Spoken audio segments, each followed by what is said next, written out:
Have you ever met someone so different from you that you could understand why they did the things they did? Well, there once was a dragon who experienced this very thing. And to make things worse, he tried to explain his passion over and over again. But no one listened. Far away in a land filled with rolling hills and sparkling rivers, there lived a terrible dragon named Cinders. No one knew why he was so gloomy. Everyone only saw his pitch-black scales, smoke coming out of his nostrils, and heard the rumble of his thunderous voice. One morning, while soaring through the skies, Cinders spotted a flock of birds flying toward a nearby village. Excited by the prospect of a tasty meal, he decided to follow them. As he approached the village, though, he noticed something odd. The villagers were gathered in the town square, not cowering in fear, but smiling and waving at the birds. And then, it hit him! These people weren't scared because they were too far away from him. Maybe if he moved closer, they would run and hide. Then he could catch some birds before they flew away. Cinders swooped down from the sky, landing right in the middle of the town square. The villagers stopped talking and stared at him. He could see their thoughts. Run away! Run away! Run away! So Cinders let out a puff of smoke, shook his tail, and sent pebbles flying everywhere. This was supposed to be scary, but the villagers simply clapped. Cinders blinked in confusion. Why weren't they afraid? A little girl even walked up to him and asked, "Can we pet your belly?" Cinders didn't know what to do. He tried scaring them again. He roared as loud as he could. The villagers covered their ears, but when they looked at him, they still had smiles on their faces. Feeling upset, Cinders scooped up a nearby house with his claws and brought it closer to his face. He wanted to show them how powerful he was, but all he got for this was a round of applause. Shaking his head in disbelief, Cinders threw the house back down and flew away. As soon as he was out of sight, he transformed into his human form and started crying. Why didn't these people know he was a scary monster? Sure, he liked making people happy, but he was also strong and handsome in a rugged sort of way. If only someone could see past his appearance. Cinders kept trying again and again to convince the villagers he was a terrifying beast, but all his efforts ended up making them laugh. It hurt so much to be misunderstood that he built a wall around himself, vowing never to talk to a human again. But something inside him still hoped that one day someone would see what he wanted them to see. Deep in the forest, hidden by tall trees and vines, was an old cottage. Only a few animals knew about it, and they rarely visited because its owner was really grumpy. However, one day, a lost rabbit stumbled onto the porch and knocked on the door. When the owner opened it and saw the rabbit, he smiled for the first time in many years and invited it in. The owner was a wizard named Merlin, and he had spent a long time searching for a student, someone who could learn his craft.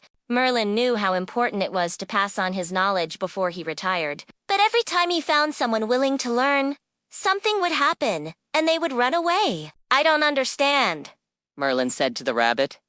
"Why won't anyone stay?" The rabbit thought for a moment. "Well, you don't seem very friendly."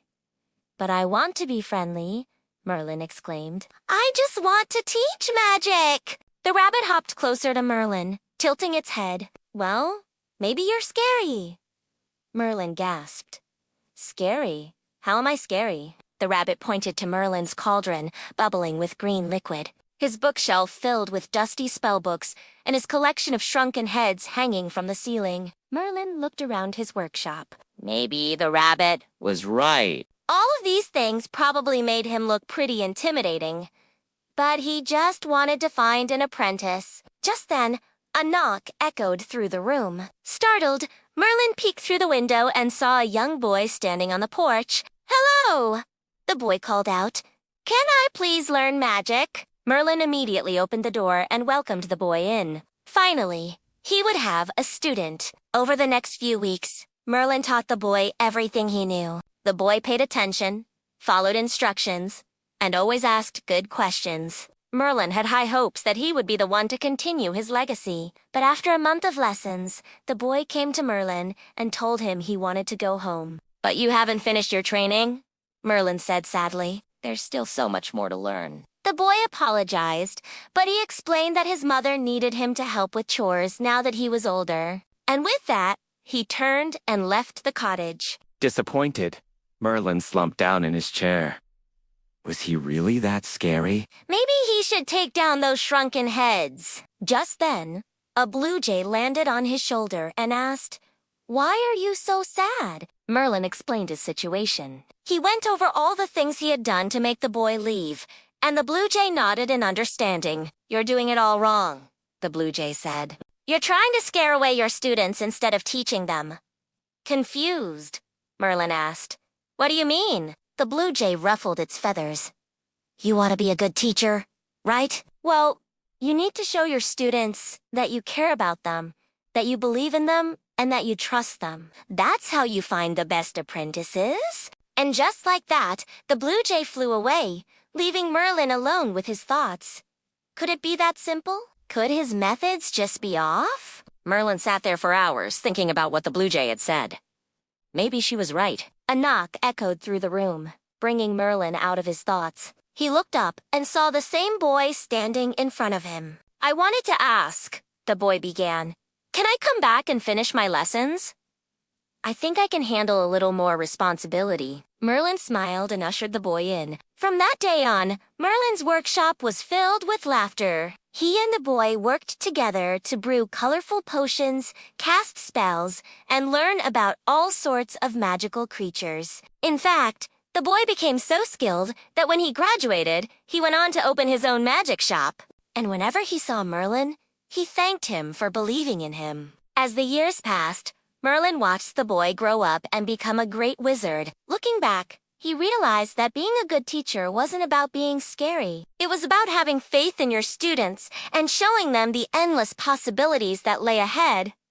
And that's all for our stories today. Which story was your favorite and why? Let us know in the comments below. And don't forget to share these stories with your friends and family. We'll see you next time with 3 more amazing tailies.